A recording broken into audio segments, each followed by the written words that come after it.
Hey everybody, here's homework for tonight, Tuesday, May 14th. Okay, this is a story called What Do Fish Have to Do with Anything by an author named Avi. Just like our story last night, it's about a child who feels misunderstood by the adult in his life. So your question at the end of this story is going to be, how would you describe Willie's mother? Okay, instead of a teacher this time, it's his mother. And why do you say this? Okay, how would you describe her? What's she like? And then use a quote to support that. Why would you describe her that way? Okay, this is a very long story, so we're going to get about halfway done tonight. Every day at 3 o'clock, Mrs. Markham waited for her son, Willie, to come out of school. They walked home together. If they asked why she did it, Mrs. Markham would say, "Parents need to watch their children."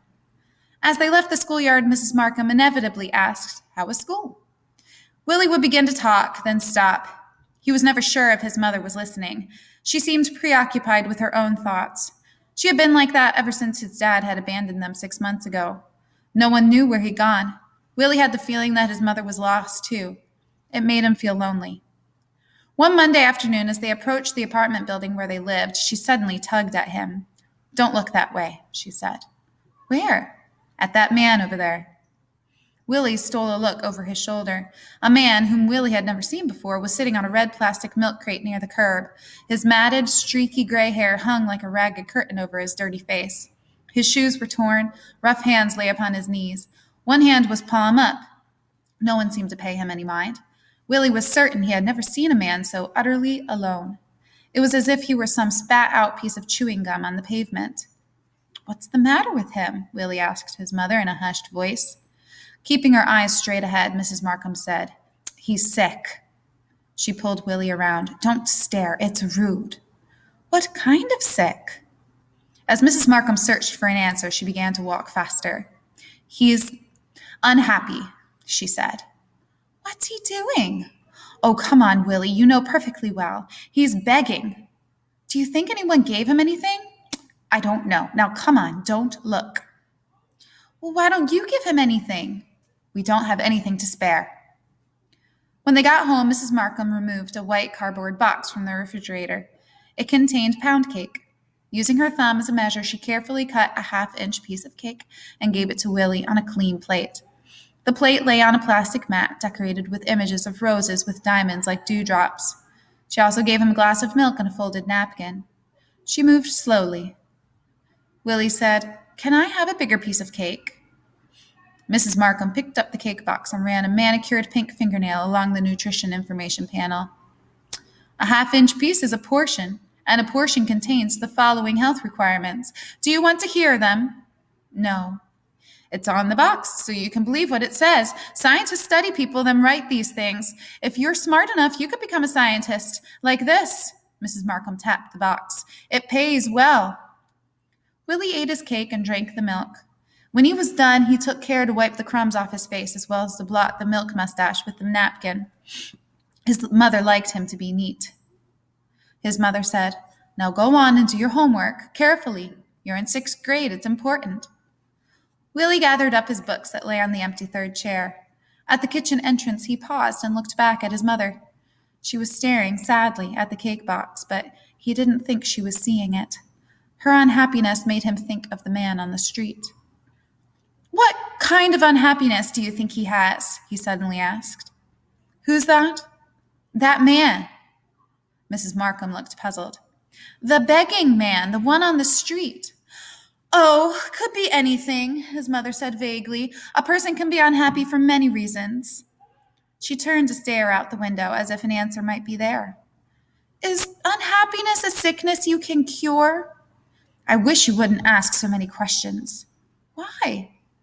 After a moment, she said, "Questions that have no answers shouldn't be asked." "Can I go out?" "Homework first." Willie turned to go again. "Money," Mrs. Markham suddenly said. "Money will cure a lot of unhappiness. That's why that man is begging. A salesman once said to me, 'Maybe you can't buy happiness, but you can rent a lot of it.' You should remember that." "Well, how much money do we have?" "Not enough." "Is that why you're unhappy?" "Willie, do your homework." Willie started to ask another question, but decided he would not get an answer. He left the kitchen. The apartment had 3 rooms. The walls were painted mint green. Willie walked down the hallway to his room, which was at the front of the building. By climbing up in the windowsill and pressing against the glass, he could see the sidewalk 5 stories below. The man was still there. It was almost 5 when he went to tell his mother he had finished his school assignments. He found her in her dim bedroom sleeping. Since she had begun working the night shift at a convenience store, 2 weeks now, she took naps in the late afternoon. For a while, Willie stood in the threshold, hoping his mother would wake up. When she didn't, he went to the front of the room and looked down on the street again. The begging man had not moved. Willie returned to his mother's room. "I'm going out," he announced, softly. Willie waited a decent interval for his mother to waken. When she did not, he made sure his keys were in his pocket, then he left the apartment. By standing just outside the building door, he could keep his eyes on the man. It appeared as if he had still not moved. Willie wondered how anyone could go without moving so long in the chill October air. Was staying still part of the man's sickness? During the 20 minutes that Willie watched, no one who passed looked in the beggar's direction.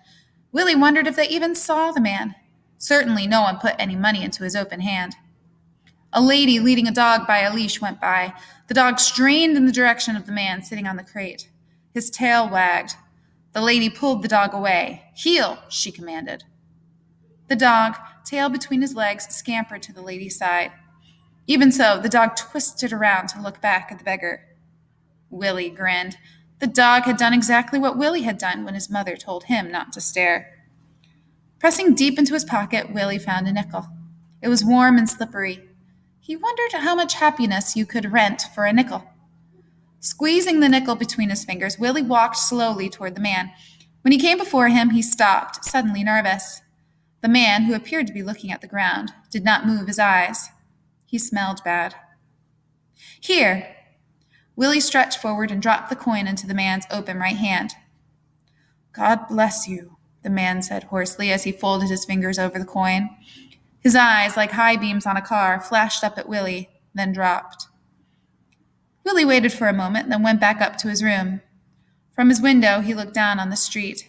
He thought he saw the coin in the man's hand, but he was not sure. After supper, Mrs. Markham readied herself to go to work, then kissed Willie goodnight. As she did every night, she said, "If you have regular problems, call Mrs. Murphy downstairs." "What's her number?" 274-8676, Willie said. "Extra bad problems, call Grandma. 369-6754. Super special problems, you can call me. 962-6743. Emergency, the police. 911. Lay out your morning clothing. I will. Don't let anyone in the door. I won't. No television past 9. I know. But you can read late." "You're the one who's going to be late," Willie reminded her. "I'm leaving," Mrs. Markham said. After she went, Willie stood for a long while in the hallway. The empty apartment felt like a cave that lay deep below the earth. That day in school, Willie's teacher had told the class about a kind of fish that lived in caves. These fish could not see. They had no eyes. The teacher had said it was living in the dark cave that made them like that. Willie had raised his hand and asked, "If they want to get out of the cave, can they?" "Well, I suppose." "Would their eyes come back?" "Good question," she said, but did not give an answer. Before he went to bed, Willie took another look out of the window. In the pool of light cast by the street lamp, Willie saw the man. On Tuesday morning, when Willie went to school, the man was gone. But when he came home from school with his mother, he was there again. "Please don't look at him," his mother whispered with some urgency. During his snack, Willie said, "Why shouldn't I look?" "What are you talking about?" "That man on the street begging." "I told you he's sick. It's better to act as if you never saw him. When people are that way, they don't wish to be looked at." "Why not?" Mrs. Markham pondered this for a little while. "People are ashamed of being unhappy." Willie looked thoughtfully at his mother. "Are you sure he's unhappy?" "You don't have to ask if people are unhappy. They tell you all the time." "How?" "The way they look." "Is that part of the sickness?" "Oh, Willie, I don't know. It's just the way they are."